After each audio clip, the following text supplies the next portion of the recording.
There are phone calls you remember forever. Not because they lasted a long time, not because dramatic words were spoken, because they quietly divided your life into before and after. Mine lasted less than 30 seconds, 30 ordinary seconds that protected everything I had spent decades building. Looking back now, I sometimes wonder what would have happened if I had deleted the voicemail without listening. People do it every day. Unknown number, busy schedule, return it later, or never. I almost did exactly that. It was a Wednesday afternoon, one of those ordinary days where nothing feels remarkable. I had spent the morning grocery shopping. The afternoon was filled with laundry, emails, and organizing paperwork that somehow always seemed to multiply faster than I could file it. Life felt wonderfully ordinary, predictable, comfortable. After nearly 30 years of marriage, I appreciated ordinary days. Marcus and I had built a stable life together, or at least that was what I believed.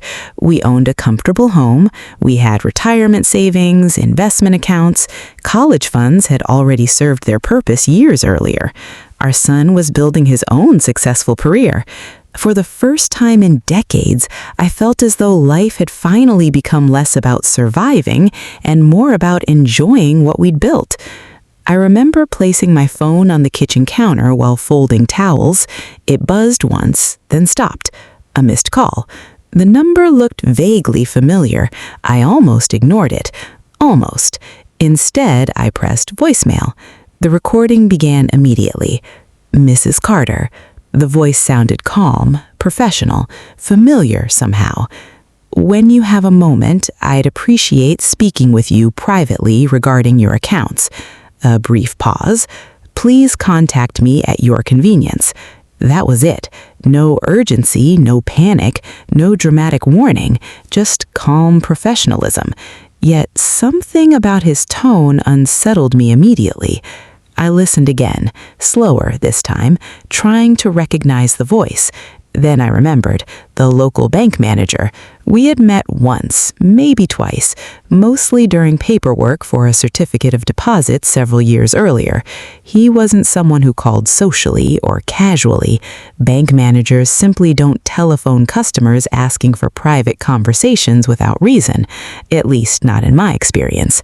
I showed Marcus the voicemail that evening. He barely looked up from his laptop.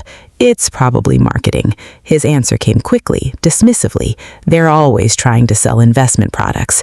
I considered that possibility. It seemed reasonable. Banks do recommend services, retirement planning, financial reviews, portfolio management.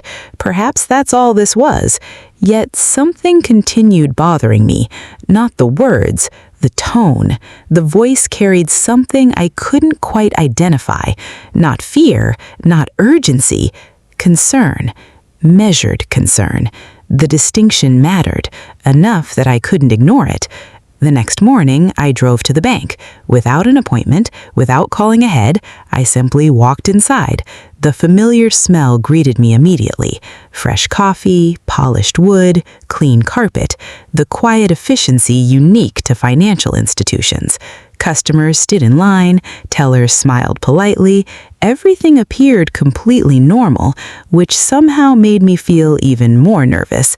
When I asked to speak with the manager, the receptionist recognized my name immediately, almost as though she'd been expecting me. She smiled warmly. He's available. A few moments later, I found myself sitting across from him inside a quiet office. He closed the door carefully, not dramatically, simply carefully. Then he sat down, folded his hands together, and looked directly at me. For several seconds, he didn't speak.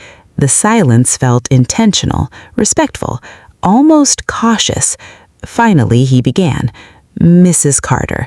His voice remained calm, professional. I need to be very careful about what I say. Immediately, my stomach tightened, because nobody begins ordinary conversations that way. Nobody. I leaned forward slightly. He continued. I can't discuss your husband's individual financial information. A brief pause. Nor can I speculate about transactions I cannot legally disclose. Every sentence increased my anxiety. Then he said something I'll never forget. I strongly recommend reviewing every recent transaction on your joint accounts. Nothing more, nothing less, just that. The simplicity somehow made it more frightening. I stared at him, trying to understand. Is something wrong? He hesitated, choosing his words carefully, very carefully. I believe it's important that you look for yourself. That answer told me everything without telling me anything. Professional boundaries prevented him from explaining. His conscience prevented him from staying silent. Somewhere between those two obligations, he found a way to warn me. I thanked him, though I barely remember standing, or walking through the lobby, or reaching my car. The entire drive home felt strangely quiet, not because traffic disappeared, because my thoughts became louder than everything else. Questions multiplied rapidly. Had someone stolen our identity? Was there fraud? A computer error? A banking mistake? I rejected darker possibilities immediately. Marcus handled most of our investments, always had. He enjoyed finance, markets, business news, numbers. I trusted him completely. Why wouldn't I? Nearly 30 years of marriage creates habits, confidence, routine. Trust becomes automatic, or at least it had for me. The moment I walked into the house, I went directly to my office, opened my laptop, logged into our primary checking account. Everything looked normal at first. The balance seemed reasonable. The recent transactions looked familiar. Groceries, utilities, insurance, nothing alarming. For a brief moment, I actually smiled. Perhaps the manager had been mistaken. Perhaps this truly was nothing. Then I remembered his exact words. Every recent transaction, every account, not one account, every account. So I opened the savings account, then the brokerage account, then another investment account. Each login revealed something new, something stranger, something harder to explain. Transfers I didn't recognize, wire payments with unfamiliar reference numbers, large withdrawals, money quietly moving from one place to another, not once, repeatedly, methodically, over many months. My hands began trembling because suddenly one horrifying realization emerged.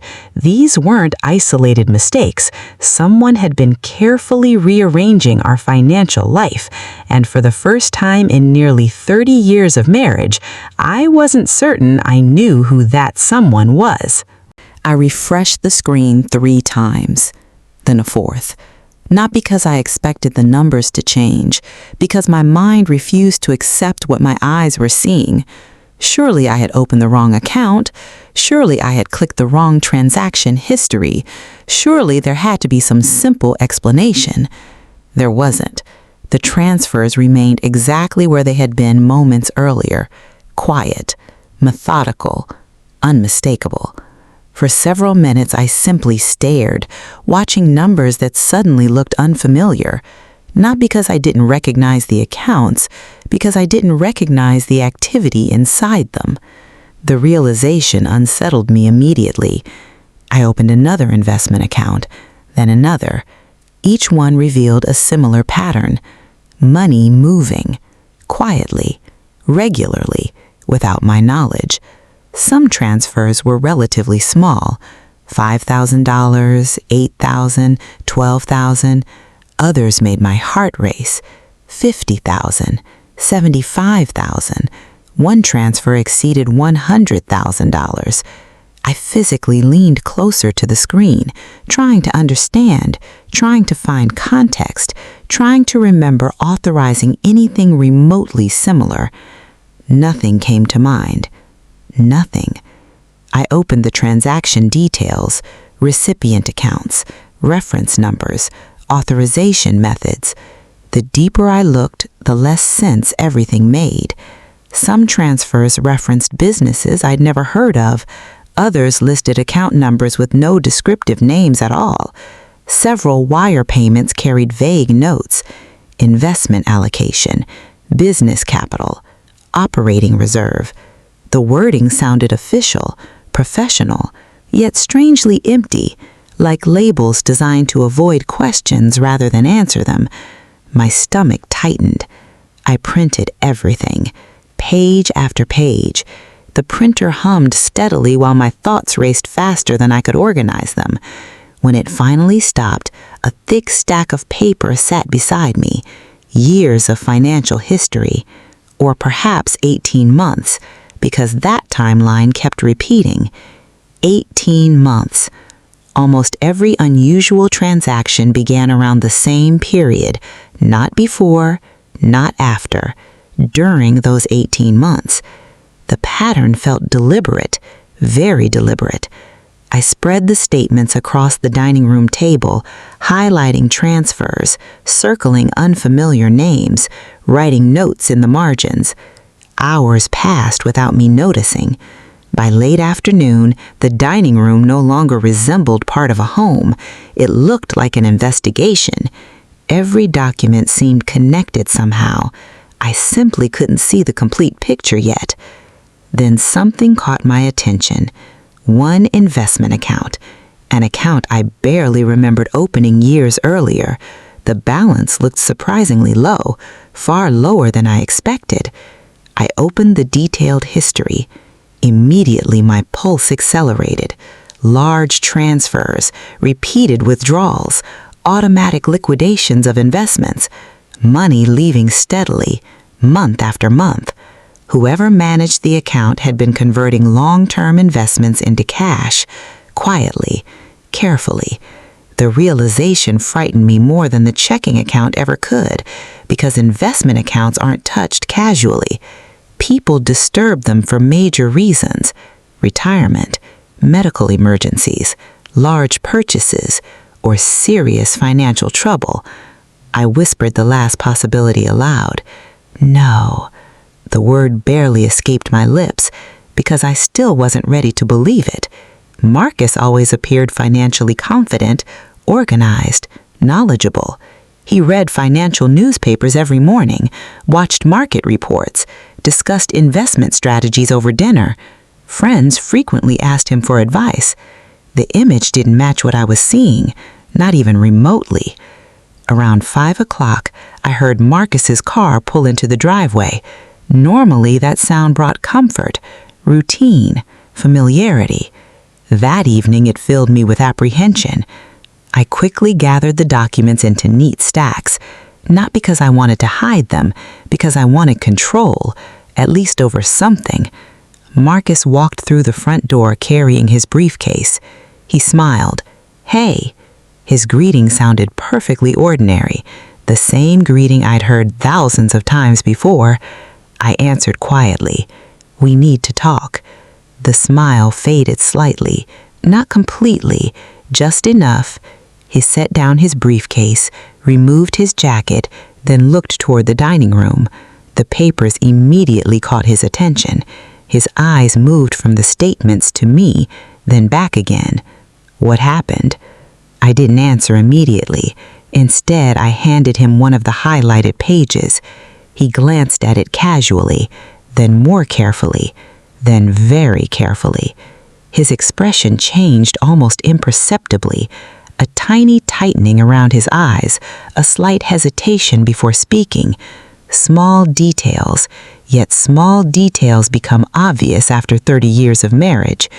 "You've been reviewing the accounts." It wasn't a question, just an observation. I nodded. Every account. The room became very quiet. I took a slow breath, then asked the question that had been building all afternoon. What are these transfers? Marcus looked down at the statement again, only for a second. Then something unexpected happened. He smiled, calmly, confidently, almost reassuringly. Business investments. The answer came too quickly, far too quickly. No hesitation, no surprise, as though the explanation had been prepared long before I asked.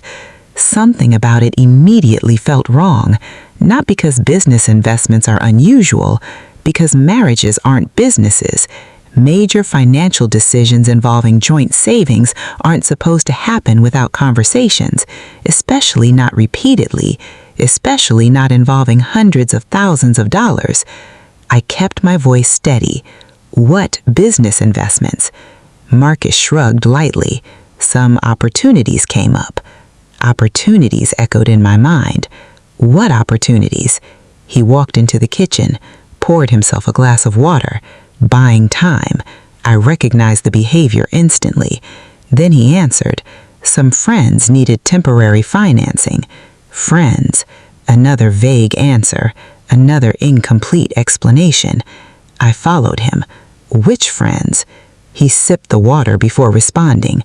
You don't know them. That answer ended something inside me. Not trust. Not yet. Certainty. Because Marcus had always been willing to explain financial decisions, always. Now every answer grew smaller instead of larger, more vague instead of more specific. The pattern disturbed me deeply. I looked directly into his eyes. How much money are we talking about? For the first time, Marcus didn't answer immediately. The pause lasted perhaps 3 seconds, maybe 4. Long enough. Then he quietly said, I'd have to check. I stared at him, unable to believe what I had just heard. He'd have to check? The man who tracked every market fluctuation, every interest rate, every investment return, suddenly didn't know how much of our money had disappeared? The explanation made no sense. None. At all. And standing there in our kitchen, watching the man I trusted with every financial decision for nearly 3 decades, I realized something. The bank manager hadn't warned me because money was missing. He warned me because someone had stopped telling the truth, and I was beginning to fear that someone was my husband. That night, neither of us slept much. At least I didn't. Marcus lay beside me in complete silence, occasionally turning over, occasionally sighing. The room remained dark, quiet, yet somehow louder than ever. Because once doubt enters a marriage, silence begins asking questions. Questions neither person wants to answer. Around 2 a.m, I got out of bed.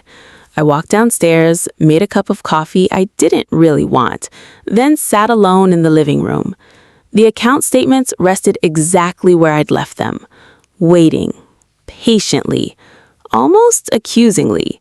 I spread them across the coffee table again.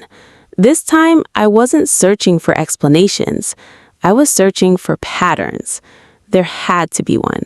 Money always leaves a trail. Someone once told me that. I finally understood what they meant. The transfers weren't random. They followed a rhythm.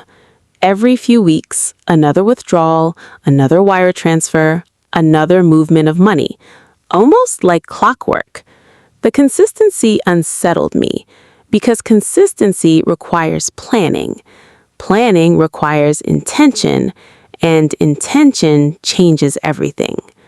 By sunrise, I'd filled several pages of handwritten notes, dates, amounts, questions, names of unfamiliar companies, reference numbers.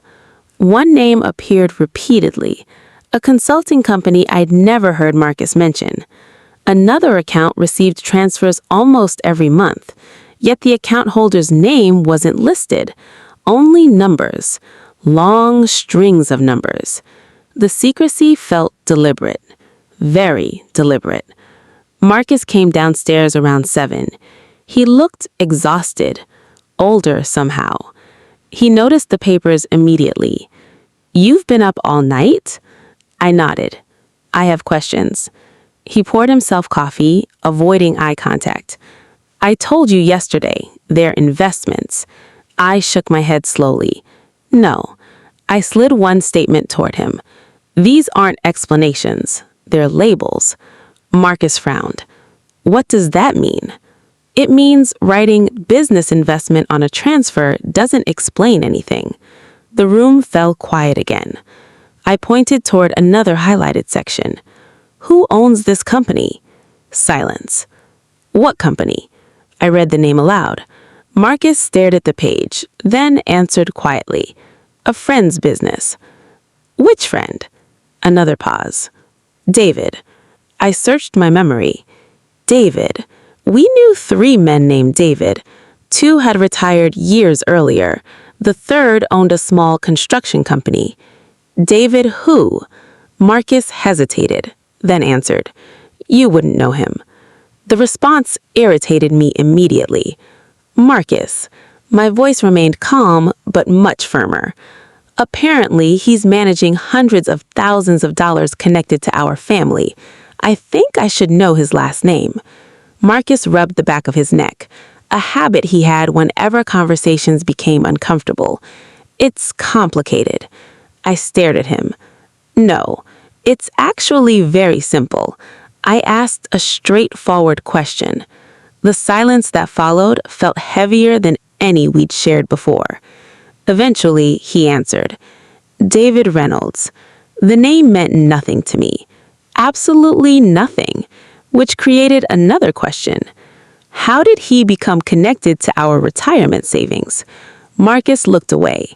He needed help. The explanation felt incomplete. Again, always incomplete. I reached for another statement. This transfer. I tapped the page gently. $75,000. What was that for? Marcus sighed deeply. A business expansion. What business? A transportation company. Did you see financial statements? Yes. Did you consult me? No. Did you tell me afterward? No. Each answer became shorter, more uncomfortable, more revealing. The conversation no longer felt like 2 people discussing finances. It felt like an interview, one where the witness answered only the exact question asked. Nothing more, nothing less. That realization frightened me, because openness had disappeared. Then I found another transaction, one that hadn't made sense all night. A wire transfer to an account opened only 14 months earlier. The destination bank wasn't even local. I turned the statement toward Marcus. What about this one? He barely looked. Investment account. Whose investment account? My business account. I stopped me. Your business account? Marcus nodded. I opened it last year. I blinked. You opened a new investment account? Yes. Without telling me. It's in my name. I leaned back slowly, trying to process the statement. Technically, he wasn't required to discuss every individual account, but technically wasn't the issue. Marriage was. Trust was. Transparency was. When exactly were you planning to mention it? Marcus didn't answer. Instead, he took another sip of coffee, buying time again. I recognized the pattern now. Delay, deflect, generalize, avoid specifics. The realization settled heavily over me. This wasn't happening by accident. He'd become skilled at avoiding direct answers. Very skilled. Around mid-morning, I decided to do something I'd never done before. Something that felt strangely uncomfortable. I called our attorney. Not because I wanted a divorce, not because I wanted a lawsuit, because I wanted information. Specifically, I wanted to understand my legal rights regarding joint accounts. The attorney listened carefully, then asked the question that surprised me. Mrs. Carter, has anyone independently reviewed these transactions? I frowned. What do you mean? A forensic accountant. The phrase sounded almost dramatic, like something from a television show. I don't think that's necessary. The attorney remained quiet for a moment, then answered carefully. People hire forensic accountants when ordinary financial records stop making sense. His words stayed with me, long after the call ended. A forensic accountant. Someone trained to follow money. Someone trained to reconstruct financial histories. Someone who didn't rely on assumptions, only evidence. That afternoon, I researched several firms, reading qualifications, experience, client reviews. The decision felt surreal because just 48 hours ago, I would have laughed if someone suggested I investigate my own husband. Now I was comparing forensic accounting specialists. Life changes quickly, sometimes terrifyingly quickly. By evening, I'd scheduled an appointment. Marcus noticed the confirmation email on my laptop. "What is that?" I looked directly at him. The truth. His expression changed instantly. Not anger, not outrage. Something much quieter. Fear. Real fear. And in that moment, before the accountant had reviewed a single document, I realized Marcus already knew what the investigation would find. Marcus didn't say another word after I told him about the forensic accountant. He simply stood there, looking at me, looking at the laptop, then quietly walked out of the room. The silence he left behind felt heavier than any argument we could have had, because silence allows imagination to work, and my imagination had become increasingly dangerous.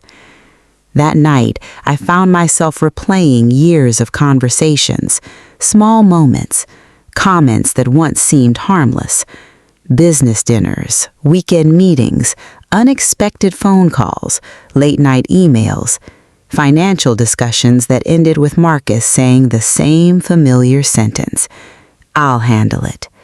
For almost 30 years, I believed those words represented responsibility.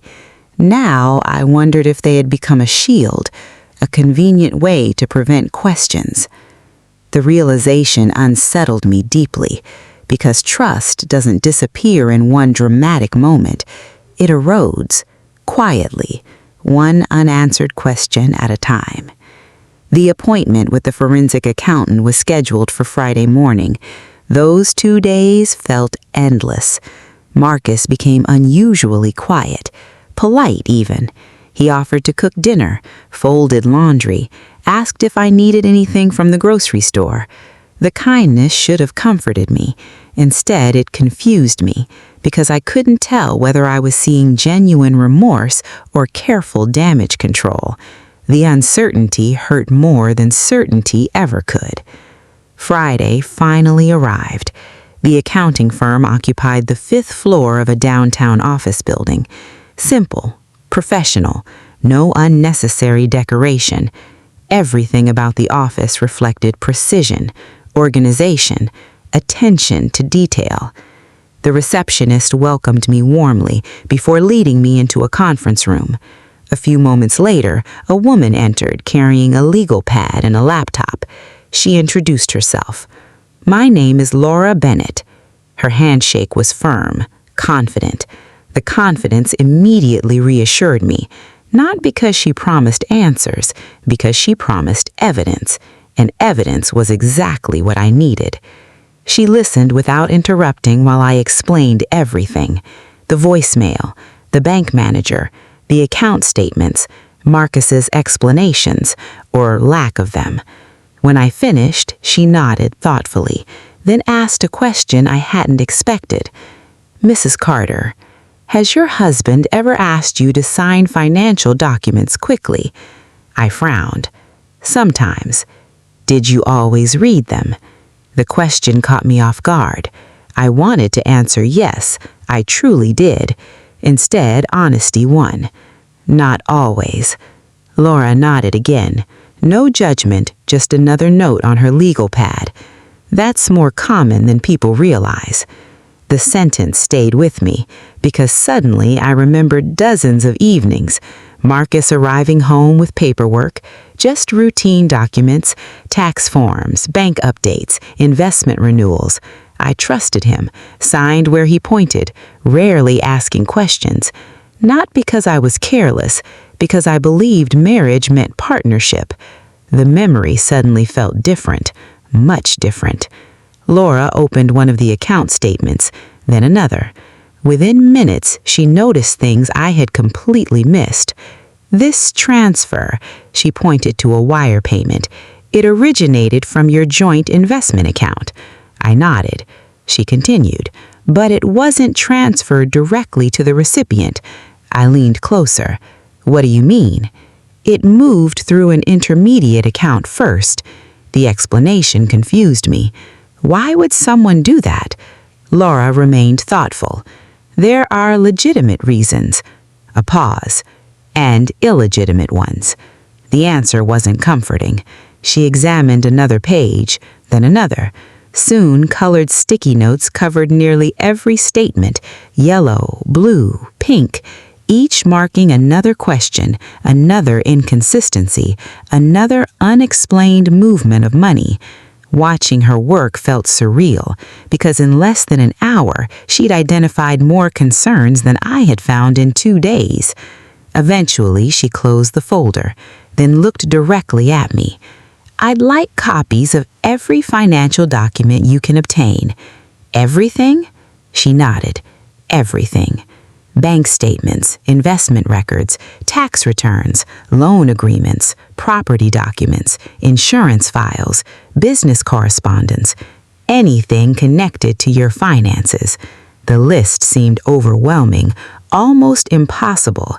Then she added one sentence that changed everything. Financial deception rarely exists in isolation. I stared at her. What does that mean? It usually spreads.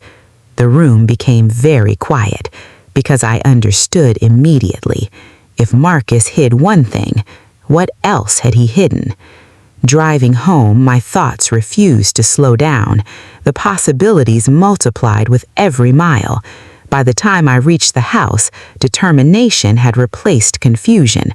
I wasn't searching for reassurance anymore. I was searching for facts. The first place I looked was our home office. A large filing cabinet sat against the wall. Marcus organized every financial record there, or so I believed. The cabinet remained locked. That surprised me immediately. It had never been locked before. Never. I searched his desk. No key. Kitchen drawer. Nothing. Bedroom nightstand. Still nothing. Finally, I called him. Where's the filing cabinet key?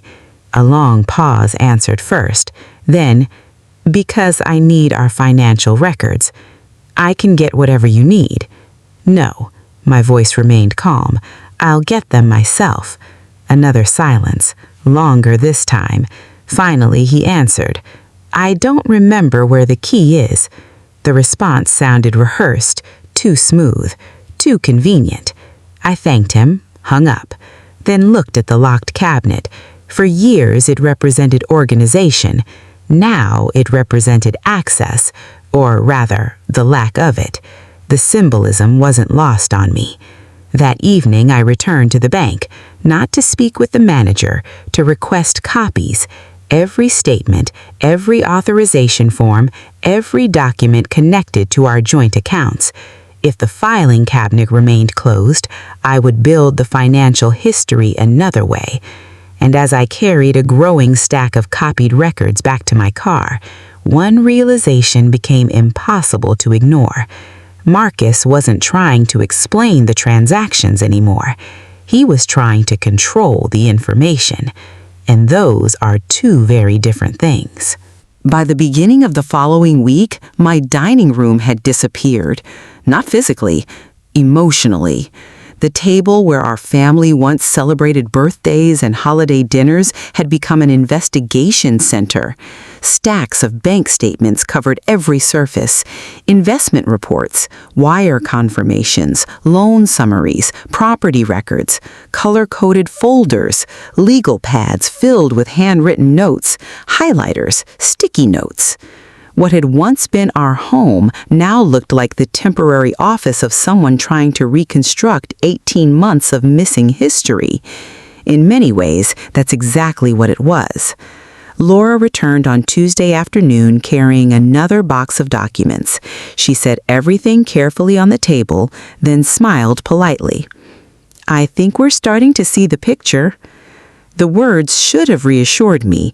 Instead, they terrified me, because pictures reveal things individual pieces cannot. She opened her laptop, spread several statements across the table, then pointed toward one series of transactions. These transfers. I nodded. The money leaves your joint investment account. She moved her finger to another statement. It briefly enters another account, then another document, then it moves somewhere else entirely. 3 different destinations, 3 different accounts, 3 different purposes. The money wasn't simply disappearing, it was traveling, methodically, purposefully, designed to become difficult to follow. Laura looked at me. This required planning. The sentence landed heavily. Planning, not panic, not impulse, planning. I stared at the paperwork, unable to reconcile what I was seeing with the man I'd spent nearly 30 years loving. Marcus planned anniversary trips months in advance. He remembered birthdays. He balanced budgets carefully. Planning had always been one of his strengths. Now I was discovering he'd used that same strength against our financial security. The realization hurt more than I expected. Laura continued organizing documents, then paused. This is unusual. She slid another form toward me, an authorization request, one bearing my name. At first glance, everything appeared normal. My address, my account information, my signature. Then I looked closer, very closely. Something felt wrong immediately. I couldn't explain it, not at first. Then it hit me. The signature looked like mine, but it didn't feel like mine. Tiny details were different. The way the letters connected, the pressure, the curve beneath my last name. Small things, yet after signing your own name for decades, you recognize it instinctively. I stared at the page. I don't remember signing this. Laura didn't answer immediately. Instead, she handed me 3 more documents. Look at these 2. One after another, each carried my signature, or something claiming to be my signature. The similarities were obvious, so were the differences. My breathing became noticeably slower, more deliberate, because suddenly an entirely new possibility entered the room, a frightening one. What happens if someone didn't sign these? Laura chose her words carefully. Then we need to determine how they were authorized. The answer sounded almost clinical, professional, yet beneath the professionalism existed something much more serious: fraud. The word remained unspoken, but present, very present. I leaned back in my chair, trying to process everything. Marcus hadn't merely moved money, he may have moved it using documents I never approved. The realization changed everything, completely. Later that afternoon, my phone rang. The caller identification displayed the bank's number. For a brief moment, I hesitated, then answered. It was the branch manager. His voice sounded just as calm as before.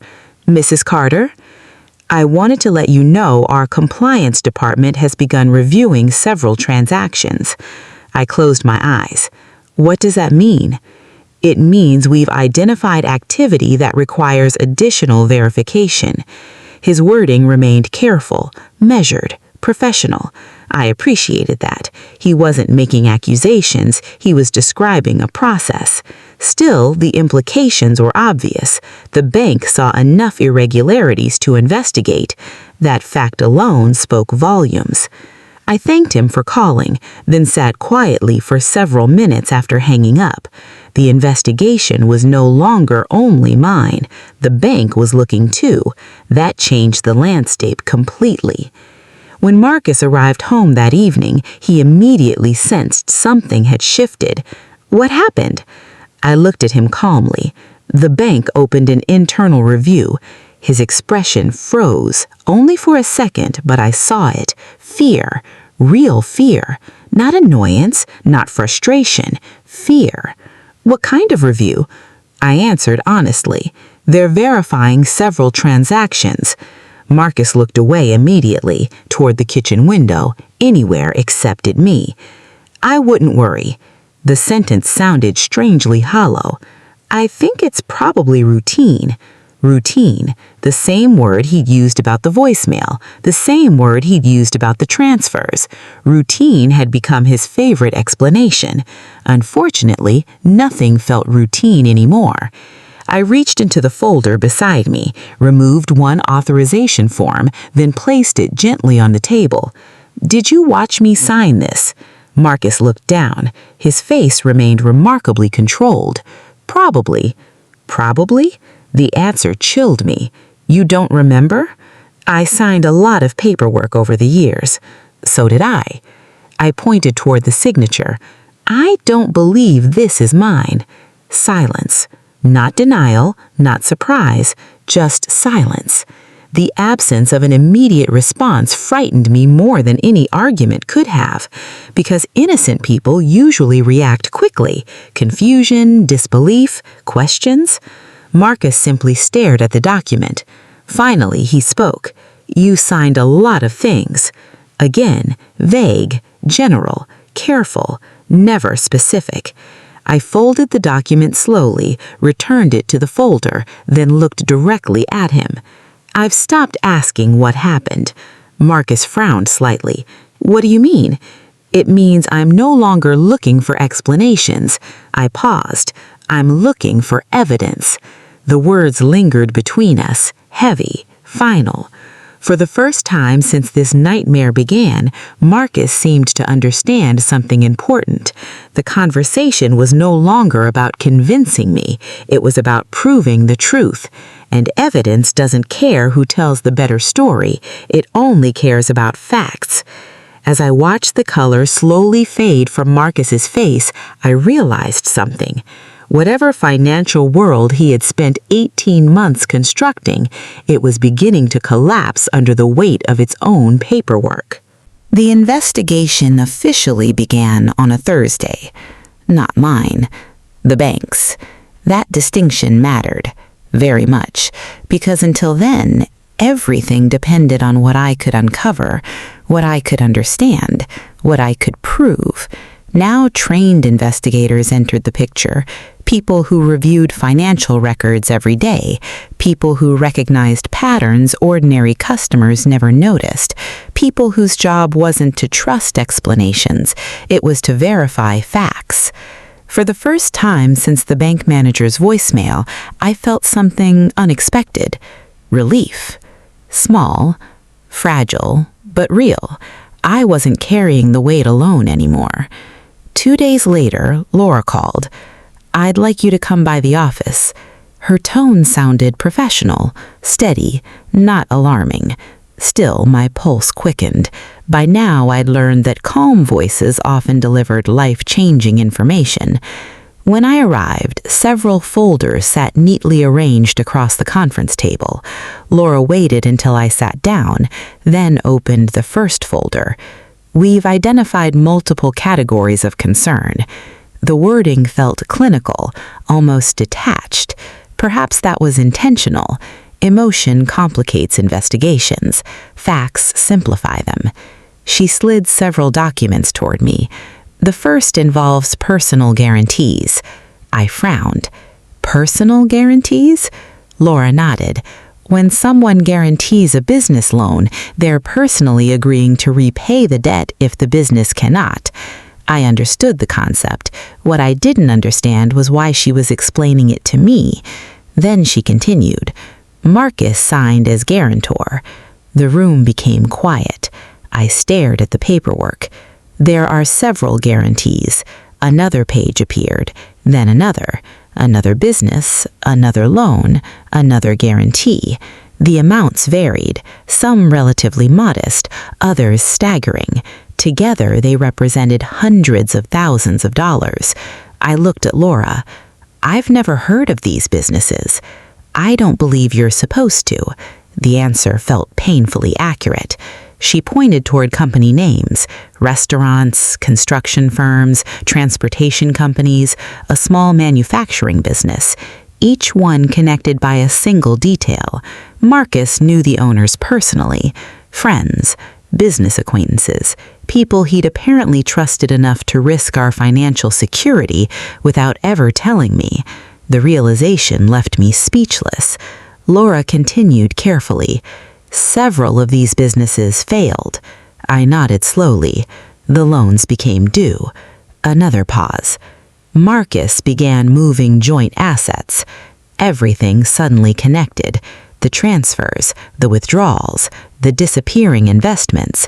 He wasn't making profitable investments. He was covering collapsing obligations, quietly, desperately. The realization hit me with enormous force. For 18 months, Marcus hadn't been building wealth. He'd been plugging holes in a sinking ship, using our future as the repair material. I closed my eyes, trying to steady my breathing. When I opened them again, Laura had another folder ready. This concerns personal debt. My stomach tightened immediately. More? There was more? She nodded gently. Credit lines, personal loans, private lending agreements. Several accounts existed entirely outside your joint financial records. I felt physically cold because suddenly I understood something horrifying. I hadn't discovered Marcus's financial life. I'd only discovered the part touching mine. How much remained hidden? Laura seemed to anticipate the question. We're still tracing everything. Still tracing. The phrase lingered, meaning the story wasn't finished, not even close. Later that afternoon, I met with the bank's investigation team. 3 people, professional, respectful, thorough. They explained their process carefully: transaction verification, document authentication, authorization review. Everything sounded systematic, methodical, no assumptions, only evidence. One investigator placed several documents in front of me. We'd like you to review these signatures.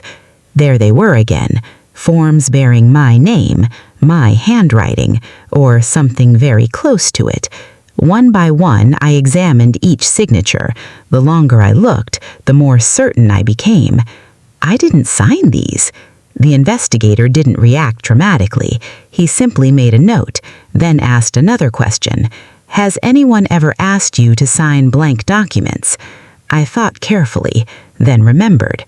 Years earlier, Marcus occasionally placed stacks of paperwork on the kitchen counter. We're running late. I'll finish filling these out later. Sometimes I'd signed without reading every page. Sometimes there were blank sections. At the time, it never seemed important.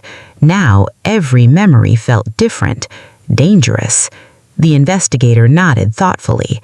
Thank you. No conclusions, no accusations, just another piece of evidence. That evening, I returned home emotionally exhausted. Marcus sat in the living room reading, or pretending to read. He looked up when I entered. How did it go? The question sounded cautious, almost rehearsed. I removed my coat slowly, then answered honestly. They're tracing everything. His face lost color. Only slightly, yet enough. I continued. They're reviewing the loan guarantees. Silence. They're reviewing the hidden accounts. More silence. They're reviewing the signatures. Marcus closed his eyes, only briefly, then whispered, I never wanted this. The sentence hung in the room, heavy, sad, human. I believed him. Strangely enough, I truly did. I believed he never wanted to destroy our financial security, never wanted investigations, never wanted lawyers, never wanted frozen assets. But intention no longer mattered. Actions did. Consequences did. Reality did. For nearly 2 years, Marcus had believed he could solve one problem by creating another, protect his friends, hide the debts, move the money, keep everything together. Instead, every hidden decision had multiplied the damage. I closed my eyes, trying to steady my breathing. When I opened them again, Laura had another folder ready. This concerns personal debt. My stomach tightened immediately. More? There was more? She nodded gently. Credit lines, personal loans, private lending agreements. Several accounts existed entirely outside your joint financial records. I felt physically cold because suddenly I understood something horrifying. I hadn't discovered Marcus's financial life. I'd only discovered the part touching mine. How much remained hidden? Laura seemed to anticipate the question. We're still tracing everything. Still tracing. The phrase lingered, meaning the story wasn't finished, not even close. Later that afternoon, I met with the bank's investigation team. 3 people, professional, respectful, thorough. They explained their process carefully: transaction verification, document authentication, authorization review. Everything sounded systematic, methodical, no assumptions, only evidence. One investigator placed several documents in front of me. "We'd like you to review these signatures." There they were again, forms bearing my name, my handwriting, or something very close to it. One by one, I examined each signature. The longer I looked, the more certain I became. I didn't sign these. The investigator didn't react dramatically. He simply made a note, then asked another question. "Has anyone ever asked you to sign blank documents?" I thought carefully, then remembered. Years earlier, Marcus occasionally placed stacks of paperwork on the kitchen counter. "We're running late. I'll finish filling these out later." Sometimes I'd signed without reading every page. Sometimes there were blank sections. At the time, it never seemed important. Now, every memory felt different, dangerous. The investigator nodded thoughtfully. "Thank you." No conclusions, no accusations, just another piece of evidence. That evening, I returned home emotionally exhausted. Marcus sat in the living room reading, or pretending to read. He looked up when I entered. "How did it go?" The question sounded cautious, almost rehearsed. I removed my coat slowly, then answered honestly. "They're tracing everything." His face lost color. Only slightly, yet enough. I continued. "They're reviewing the loan guarantees." Silence. "They're reviewing the hidden accounts." More silence. "They're reviewing the signatures." Marcus closed his eyes, only briefly, then whispered, "I never wanted this." The sentence hung in the room, heavy, sad, human. I believed him. Strangely enough, I truly did. I believed he never wanted to destroy our financial security, never wanted investigations, never wanted lawyers, never wanted frozen assets. But intention no longer mattered. Actions did. Consequences did. Reality did. For nearly Truth has a strange way of changing shape. At first, it feels overwhelming, too large, too painful, impossible to face. Then, little by little, it becomes specific, manageable, understandable. Not easier, just clearer. That was exactly what happened over the following month. The bank's investigation continued. Laura's investigation continued. My own questions continued. Every week, another piece of the puzzle appeared, and with every new discovery, Marcus's carefully constructed financial world became harder to defend. One Monday morning, Laura called with another update. "I think we've identified the missing accounts." The phrase caught my attention immediately. "Missing accounts?" She nodded after I arrived at her office. "Accounts that weren't listed on your shared financial disclosures." She placed several documents in front of me. The paperwork showed account openings at institutions I'd never used, investment firms, private banking services, brokerage accounts. Some had been opened only a year earlier. Others had existed much longer. All carried Marcus's name. None had ever been mentioned to me. I felt my stomach tighten. Not because married couples can never have separate accounts, many do, because these accounts had become destinations. Money entered them quietly, then disappeared again. Laura traced one transaction with her finger. Joint savings. She pointed to another page. Transferred here. Another page. Then sent to satisfy loan obligations. Everything connected, every transfer had a purpose. None of those purposes had ever been shared with me. The deception wasn't random, it was organized, painfully organized. Laura looked at me carefully. I think Marcus believed he could fix everything before anyone noticed. The sentence stayed with me because it sounded exactly like Marcus, always solving problems, always believing another solution existed, always believing tomorrow would be easier than today. Only this time, tomorrow never came. Instead, the problems grew larger, much larger. Later that week, the bank requested another meeting. This one felt different, more formal. The compliance officer joined us. So did an investigator from the legal department. The atmosphere remained respectful, yet noticeably more serious. One investigator slid a folder across the table. "We've completed a preliminary review." I nodded, waiting. "We've identified several authorization forms requiring additional verification." Again, the careful language, again, the professionalism. I appreciated both. They weren't trying to frighten me. They were trying to establish facts. One by one, they presented documents, wire authorizations, investment transfers, loan acknowledgments. Every page carried my name. Many carried signatures I insisted weren't mine. The investigator asked the same question several different ways, not because he doubted me, because accuracy mattered. I did not sign these. Each answer felt heavier than the last. Eventually, he closed the folder, then quietly said something unexpected. "Mrs. Carter, I believe you've done the right thing by reviewing everything now." The sentence sounded simple, yet somehow deeply compassionate, because I understood what he wasn't saying. Many people never look. Many people never ask questions. Many people discover the truth far too late. The realization sent a chill through me. That evening, Marcus asked if we could talk, not about the investigation, about us. We sat on the back patio just before sunset. For several minutes, neither of us spoke. Finally, he broke the silence. "I kept thinking I was protecting you." The statement surprised me, not because I believed it completely, because I believed he believed it.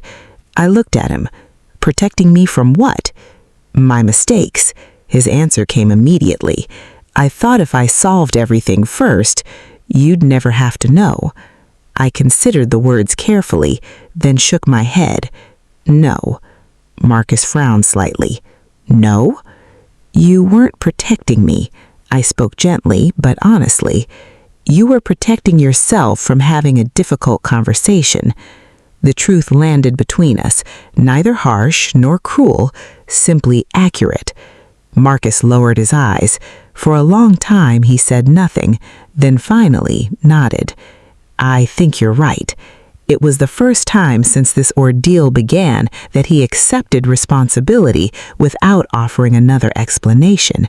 No justification, no qualification, no attempt to soften the reality, just acceptance. Oddly enough, that mattered, not because it repaired the damage, because it represented honesty, real honesty, perhaps for the first time in a very long while. Days later, Laura called again. This time, her voice carried something new, resolution. "I think we've reached the end." When I arrived, the conference table looked different. No towering stacks of paperwork, no colorful sticky notes. Everything had been organized into a single binder, chronological, indexed, complete. Laura slid it toward me. "This is your financial history." I placed my hand on the cover, not opening it immediately, because I understood what it represented. Not merely numbers, choices, secrets, consequences. 18 months of hidden decisions reconstructed page by page, the complete story. Laura smiled gently. "Sometimes people think forensic accounting is about money." She paused. "It isn't." I looked up. "It's about truth." The sentence stayed with me all the way home, because she was right. The numbers mattered, the missing assets mattered, the debts mattered, but those weren't the real discovery. The real discovery was learning exactly when trust disappeared and how quietly it happened. That evening, I placed the completed binder inside my desk drawer, carefully, deliberately, not because I wanted to forget, because I no longer needed to search. The investigation had answered the questions. Now another challenge remained, figuring out what came after the truth. Because discovering reality is only the beginning, learning how to live with it is an entirely different journey. The legal process began quietly. No dramatic courtroom scenes, no television cameras, no public spectacle, just letters, meetings, documents, deadlines, the sort of administrative process capable of changing lives without anyone outside the family ever noticing. For weeks, my mailbox became a source of anxiety. Every envelope carried another request, another disclosure, another financial statement, another signature. Lawyers communicated through carefully written letters. The bank requested additional verification. Laura coordinated with legal counsel. Everything moved forward methodically, one page at a time. I quickly learned something important. Real legal battles are rarely dramatic. They're exhausting because every answer creates another question. Every document leads to another document. Every fact requires another verification. Progress happens slowly, painfully slowly. One morning, my attorney called. His voice sounded more optimistic than usual, encouraging. The word felt unfamiliar, almost strange. After weeks of discovering problems, I wasn't accustomed to hearing good news. He continued, "We've completed our review of the loan guarantees." I waited. "The evidence clearly shows you were never a guarantor." I closed my eyes. Relief washed over me immediately. One fear disappeared. Not all of them, but one. For weeks, I'd worried that Marcus's hidden obligations might legally become mine. Now, for the first time, that possibility seemed much less likely. The feeling was almost overwhelming. Not joy, relief. Pure relief. Later that afternoon, I met with Laura again. She explained the legal significance carefully. The guarantees were signed solely by Marcus. She pointed towards several documents. "Your name appears nowhere on these obligations." I nodded slowly, trying to absorb the information. "So the debts remain his?" Laura answered carefully. "Based on everything we've reviewed, yes." The sentence felt enormous because suddenly I understood exactly why Marcus had moved money through our joint accounts. He hadn't simply been hiding losses. He'd been trying to prevent personal debts from becoming visible, trying to keep everything afloat, trying to postpone collapse. The strategy failed completely, yet I could finally see the logic behind it. Desperate logic, dangerous logic, but logic nonetheless. Several days later, another breakthrough arrived. The bank completed its internal review. The branch manager called personally. His familiar, calm voice immediately brought back memories of the first voicemail. "Mrs. Carter, I thought you should hear this directly." I listened carefully. The review identified multiple transactions requiring additional legal examination. He paused. Our investigators also questioned the authenticity of several authorization forms. There it was, confirmation, not proof of wrongdoing, confirmation that my concerns had been reasonable.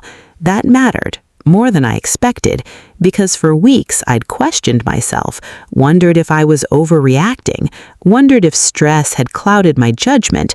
Now professionals had reached similar conclusions. The realization strengthened something inside me, confidence. The branch manager continued, "Our legal department will cooperate fully with your attorney." I thanked him sincerely, then asked the question that had lingered in my mind since the beginning. "Why did you call me?" A long silence followed, not uncomfortable, thoughtful. Finally, he answered, "I've worked in banking for 32 years. Another pause. I've seen too many people discover financial disasters after it was too late to protect themselves." His honesty caught me off guard. "I couldn't tell you what was wrong, but I believed you deserved the opportunity to ask questions." After we hung up, I sat quietly in my office for a long time, thinking about those words. You deserved the opportunity. Such a simple sentence, yet profoundly important. Opportunity. That was exactly what he'd given me. Not answers, not conclusions. Opportunity. The opportunity to look, to verify, to act before everything disappeared. I understood the gift now completely. Meanwhile, Marcus's financial situation deteriorated rapidly. Assets became frozen, creditors began contacting him directly. Several business owners he had tried to help were now facing their own legal problems. The entire network of hidden obligations slowly unraveled. Watching it happen was strangely heartbreaking, not because the consequences were unfair, because they were inevitable. Every decision he'd postponed, every truth he'd delayed, every debt he'd hidden, eventually demanded attention. Reality always does. One evening, Marcus sat across from me at the kitchen table. No paperwork between us, no investigators, no attorneys, just silence. Finally, he spoke. "I thought loyalty meant solving everyone's problems." His voice sounded tired. "I never realized I was sacrificing my own family to do it." The sentence lingered, heavy, painfully honest. I looked at him for a long moment, then quietly replied, "Loyalty starts at home." Neither of us spoke again for several minutes. There was nothing left to argue, nothing left to defend, only truth. Months earlier, I would have desperately wanted explanations. Now I understood something different. Explanations matter. Accountability matters more. As autumn arrived, the investigations gradually moved toward completion. The emergency had passed. The uncertainty was fading. Not because everything was fixed, because everything was finally visible, and visible problems can be addressed, one decision at a time, one responsibility at a time, one honest conversation at a time. For the first time since the voicemail, I looked toward the future without fear. Not because the future looked easy, because it finally looked real. And reality, I had learned, is always stronger than illusion. Winter arrived quietly. The investigations had slowed. The legal filings continued. Yet the constant urgency that had defined my life for months finally began to fade. For the first time since the bank manager's voicemail, I woke up without immediately thinking about account numbers or signatures or missing money. The change felt unfamiliar, almost uncomfortable. When crisis becomes routine, peace can feel strange. I was slowly learning how to live without expecting another devastating discovery every morning. That alone felt like progress. Laura called one afternoon with what she described as her final report. "The financial reconstruction is complete." Those 4 words marked the end of one chapter and the beginning of another. When I arrived at her office, the enormous stacks of documents that had once covered the conference table were gone. Everything now fit inside 3 carefully organized binders, chronological, indexed, cross-referenced. Every transfer, every loan, every hidden account, every questionable authorization, the complete financial story of the previous 18 months. Laura handed me the first binder. "This explains where every dollar went." I looked down at it. It wasn't just paper. It was 18 months of secrecy translated into facts. Numbers have a remarkable quality. They don't argue, they don't manipulate, they simply record reality. For months I had searched for explanations. Now I finally had them. Laura summarized the findings. Marcus had guaranteed loans for several longtime friends. When those businesses began failing, lenders demanded payment. Rather than admitting what had happened, Marcus quietly transferred money from our joint accounts. He liquidated investments, moved savings, opened additional accounts, then repeated the process every time another debt came due. The pattern became painfully clear. One bad decision had required another, then another. Eventually, every financial choice existed only to support the previous mistake. The cycle became impossible to stop, not because solutions didn't exist, because honesty never entered the equation. That realization hurt more than anything else. Not the money, not even the deception. The realization that one truthful conversation 18 months earlier could have changed everything. I carried that thought home with me. It stayed there for days, perhaps weeks. One evening, Marcus knocked gently on my office door. "Do you have a minute?" I nodded. He stepped inside, carrying a small folder. Not legal documents, not bank records, personal papers. He placed them carefully on my desk. "What are these?" "My passwords." I looked at him, confused. He continued. "Every account, every investment, every financial record. If you ever want to check anything," he pushed the folder toward me, "you'll never have to ask permission again." The gesture caught me completely off guard. It wasn't dramatic, it wasn't emotional, it was practical, transparent, perhaps for the first time in years. I opened the folder. Everything was neatly organized. Account numbers, contact information, online access, even instructions explaining where every asset was located. The contrast with the locked filing cabinet from months earlier wasn't lost on either of us. Back then, information had been hidden. Now it was being handed to me freely. The symbolism mattered, more than the folder itself. I looked up. "Why now?" Marcus answered without hesitation. "Because secrecy is what destroyed us." Simple, direct, true. For several moments, neither of us spoke. Then I quietly closed the folder, not because I rejected it, because I understood what it represented. It wasn't trust. Trust still required time. It was accountability, and accountability is where trust begins. A few weeks later, my attorney called with another update. The legal review had reached an important conclusion. The personal guarantees remained solely Marcus's responsibility. The hidden business debts could not legally transfer to me simply because we were married. When I heard those words, I felt something I hadn't experienced in months. Freedom. Not financial freedom, emotional freedom. The constant fear that someone else's hidden decisions would determine the rest of my life finally disappeared. The weight I'd carried since that voicemail quietly lifted. That evening, I walked through the house noticing things I'd ignored for months. The family photographs, the framed vacation pictures, the garden outside the kitchen window. Life had continued while I focused entirely on investigations. Somehow, beauty had remained, waiting patiently for me to notice it again. The realization made me smile, not because everything was repaired, because healing had finally begun. Real healing, not the kind created by hopeful promises, the kind created by verified truth. Late that night, I found myself listening to the original voicemail one last time. I had saved it, almost without thinking. The bank manager's calm voice filled the room once more. "Mrs. Carter, when you have a moment, such ordinary words, such extraordinary consequences. Without that message, I might never have looked. Without looking, I might never have known. Without knowing, I might have inherited a financial disaster I never created." I deleted the voicemail after listening, not because I wanted to forget, because I no longer needed the reminder. The warning had already accomplished its purpose.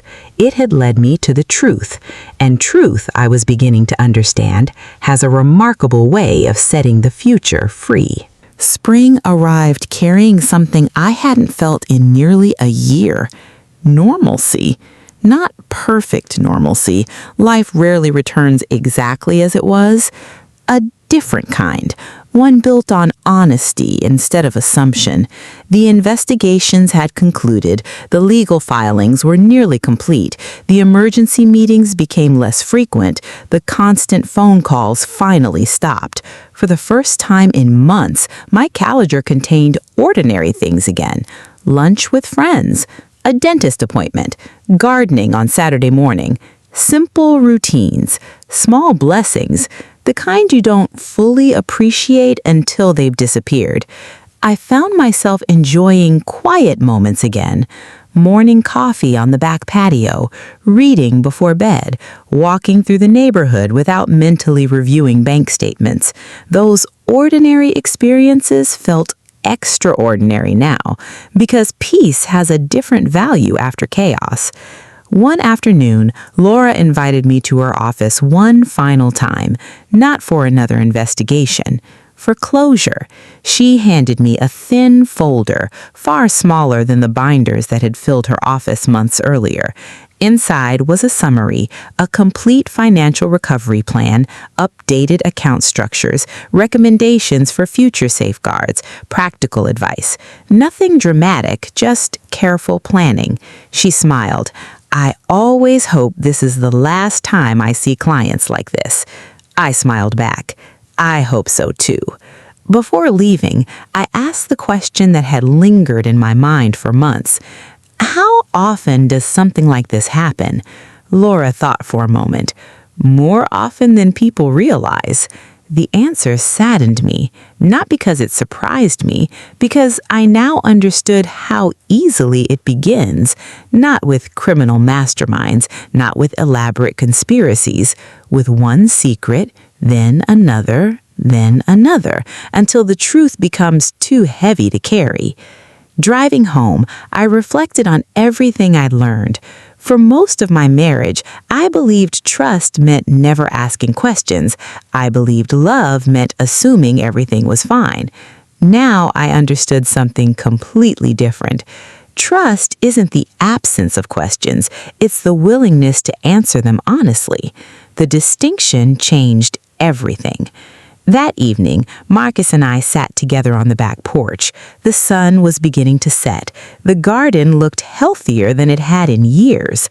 Life has a remarkable habit of growing again, even after difficult seasons. Marcus broke the silence. I've been thinking. I waited. I spent so much time trying to protect my reputation, he paused. I destroyed the thing that mattered most. I looked at him.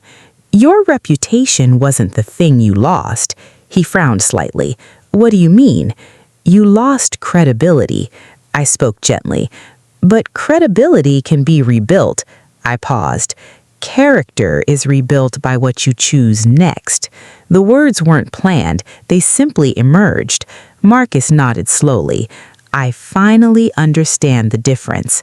For the first time since this ordeal began, I believed him completely, not because of what he said, because of what he had consistently done for months. No more hidden accounts, no more vague answers, no more locked filing cabinets. Transparency had quietly become our new routine, not because lawyers demanded it, because honesty required it. Several weeks later, my attorney called with the final legal update. The court had completed its review. Marcus remained solely responsible for the hidden guarantees and personal obligations he created. The joint assets that rightfully belonged to me remained protected. I thanked him, then quietly hung up. No celebration followed, no dramatic relief, just a deep breath, one I felt I'd been holding for almost a year. That weekend, I reorganized the home office. The locked filing cabinet stood against the wall, still there, only now it remained unlocked. Every drawer opened easily, every document sat where it belonged. Nothing hidden, nothing inaccessible. I ran my hand across the top of the cabinet and smiled softly. Such an ordinary piece of furniture, yet it had become a symbol. Months earlier, it represented secrecy. Now it represented openness. The object hadn't changed. We had. That realization stayed with me. One evening, our son came over for dinner. He had known pieces of what happened, not every detail, only what was necessary. As we sat around the table laughing about childhood memories, I watched him carefully, confident, happy, building a life of his own, completely unaware of how close his parents had come to losing everything they'd worked for. And suddenly I felt immense gratitude, not because he never experienced hardship, because he never had to inherit ours. The greatest gift parents can give their children isn't wealth, it's freedom from problems they didn't create. That thought remained with me long after dinner ended. As I washed the dishes later that night, I looked out the kitchen window. The lights inside our home reflected softly against the glass. For months, I'd looked at this window while wondering whether my future was quietly disappearing. Now I looked at it and saw something entirely different. Stability. Not because life had become predictable again, because truth had finally replaced uncertainty. And uncertainty, I had learned, is often far more frightening than reality itself, no matter how difficult reality may be. Because once you know the truth, you finally know where to begin rebuilding. 3 years passed. Not quickly, not slowly, the way meaningful years usually do. One season blending into another, one ordinary day following the next. Life gradually stopped being measured by investigations or legal filings or financial reviews. Instead, it returned to something much healthier. Birthdays, holiday dinners, weekend visits from our son, coffee with neighbors, the simple rhythm of ordinary living. For a long time, I wondered whether ordinary would ever feel safe again. Eventually, it did. Not because nothing bad couldn't happen, because I had learned how to recognize warning signs before they became disasters. That knowledge changed me. In many ways, it made me stronger, not suspicious, aware. There is an important difference. Marcus's life changed, too. The hidden business debts followed him for years. Some obligations took time to resolve, others required difficult negotiations, a few ended in court. The consequences were exactly what they should have been. His responsibility, not mine. Watching him work through those consequences taught me something unexpected. Accountability isn't punishment, it's reality. Reality doesn't ask whether consequences are convenient, it simply insists they exist. Marcus stopped trying to escape them. That became the biggest difference. One Saturday morning, we were organizing old boxes in the garage, something we'd postponed for years. Inside one dusty container, I found an old checkbook, unused, outdated, tucked between tax records and family photographs. I smiled, not because of the checkbook, because I remembered how I used to think financial security meant having enough money. Now I understood something entirely different. Financial security begins with understanding, knowing where your money is, knowing why it moves, knowing who has access. Knowledge protects people. Blind trust does not. That lesson had been expensive, but invaluable. A few weeks later, the local bank hosted a community financial education seminar. Topics included fraud prevention, identity protection, joint account management. The branch manager invited me personally. At first, I declined. The memories still felt too personal, too painful. Then I changed my mind. Perhaps someone else sitting in that audience needed to hear what I had learned. The meeting took place in a small conference room above the main branch. Nothing elaborate, just local families, retirees, young couples, business owners, people trying to protect what they had worked so hard to build. The manager recognized me immediately. His smile remained exactly as kind as the day he left that voicemail. During a break, we finally spoke privately, for the first time since everything ended. "I've wanted to thank you properly." He shook his head gently. "You don't owe me thanks." "I do." I smiled. "You changed my life." He looked uncomfortable accepting the compliment, then quietly said, "I only made a phone call." I shook my head. "No, you made a choice." The distinction mattered. Many people might have remained silent, hidden behind policies, hidden behind procedures. Instead, he found a lawful way to encourage me to look more closely, without violating anyone's privacy, without making accusations, simply encouraging me to ask questions. That choice protected me. He smiled thoughtfully, then shared something I never forgot. "I've seen too many people discover the truth after every option had disappeared." He paused. "I promised myself years ago that if I could encourage someone to look sooner, I would." The sentence stayed with me, not because it sounded dramatic, because it reflected quiet integrity, the kind most people never notice. The seminar continued. I listened carefully as experts explained practical habits: review statements monthly, read every document before signing, keep copies, ask questions, never assume. The advice sounded simple, almost obvious, yet I knew how easily ordinary people overlook ordinary precautions. Love creates comfort. Comfort creates assumptions. Assumptions sometimes create vulnerability. The chain seemed painfully clear now. Driving home afterwards, I realized something. The bank manager hadn't restored my future. I had. Laura had. My attorney had. The investigators had. Each person simply performed their responsibility with honesty. Together, those ordinary acts accomplished something extraordinary. That realization filled me with gratitude, not only for the outcome, for the people. People who believed professionalism and compassion could exist together. People who proved that integrity still mattered. That evening, Marcus asked how the seminar went. I told him everything, especially the manager's comment. Marcus sat quietly for several moments, then said something unexpected. "I used to think asking questions meant people didn't trust me." I looked at him. "What do you think now?" He smiled sadly. "I think the people who love you most deserve honest answers." The statement sounded simple, yet it represented years of growth, years of consequences, years of reflection. I believed him, not because I had forgotten the past, because he no longer tried to rewrite it. That difference mattered more than anything. Later that night, before turning off the lights, I logged into our financial accounts. Not because I suspected a problem, because reviewing them had become part of my monthly routine. Everything looked exactly as expected. Every transaction made sense. Every balance matched. Every account was transparent. I smiled, closed the laptop, and realized something. Peace isn't created by never looking. Peace is created by looking and finding nothing hidden. People often ask me what saved my future. Some assume it was the lawyer. Others think it was the forensic accountant.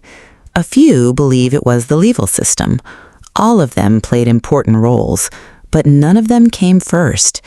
It started with a voicemail, 30 ordinary seconds, a quiet message from a man who understood that sometimes the greatest act of professionalism isn't telling someone what you know, it's encouraging them to ask the right questions. That lesson has stayed with me ever since. Today, years later, my life looks remarkably different, not because hardship never returned. Life doesn't make promises like that. Unexpected expenses still appear, markets still rise and fall, plans still change. The difference is how I respond. Fear no longer makes my decisions. Facts do. Every month, I review every financial statement, not because I expect disaster, because awareness is a form of protection. Marcus reviews them with me.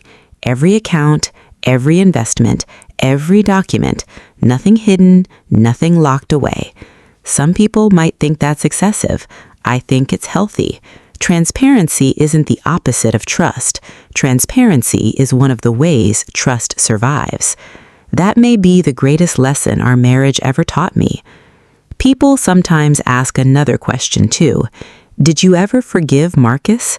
The answer isn't simple, because forgiveness isn't a single moment, it's a series of choices. Some days easier than others, some days requiring more grace than I thought I possessed. What finally changed my heart wasn't forgetting what happened, it was recognizing that Marcus stopped asking to escape the consequences. He accepted them completely.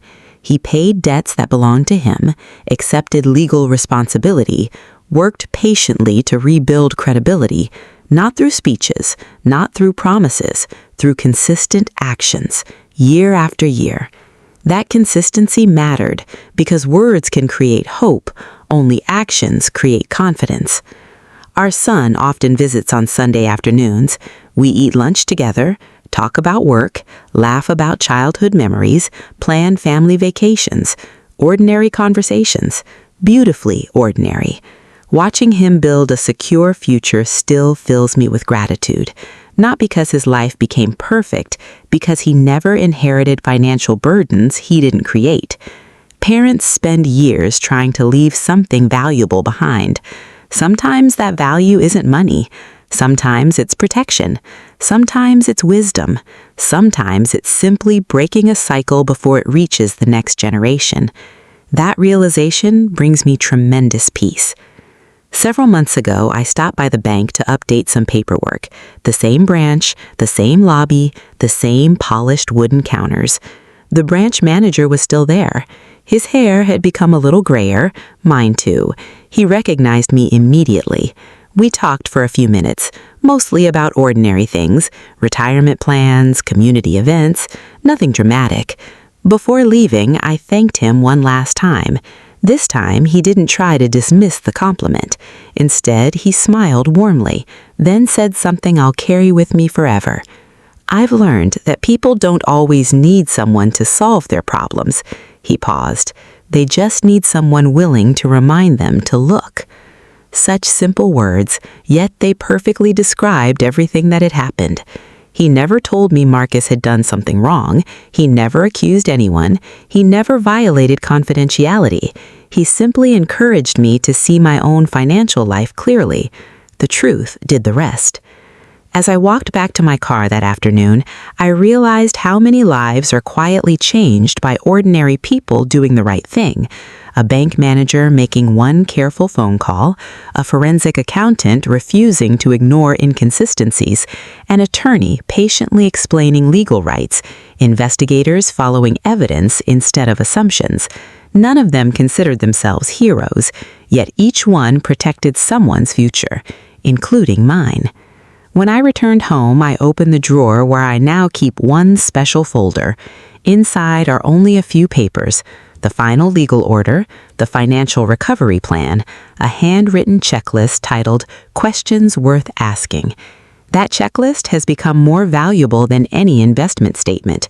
Read before signing, review every account, ask for explanations, keep copies, trust with transparency, never confuse love with silence.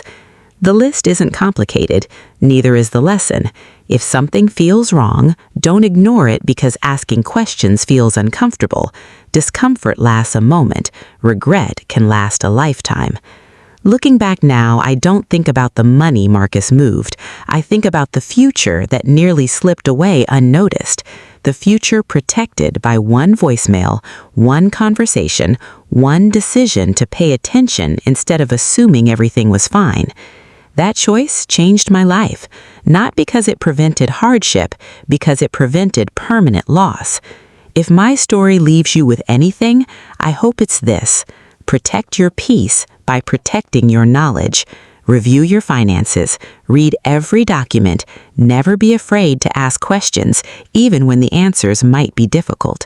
The people who truly respect you will never fear your questions. And, sometimes, the smallest warning becomes the greatest blessing. If my story encouraged you to pay closer attention to your own future, please like this video, subscribe for more powerful true life stories, and leave a comment below sharing where you're watching from and the lesson that stayed with you the most.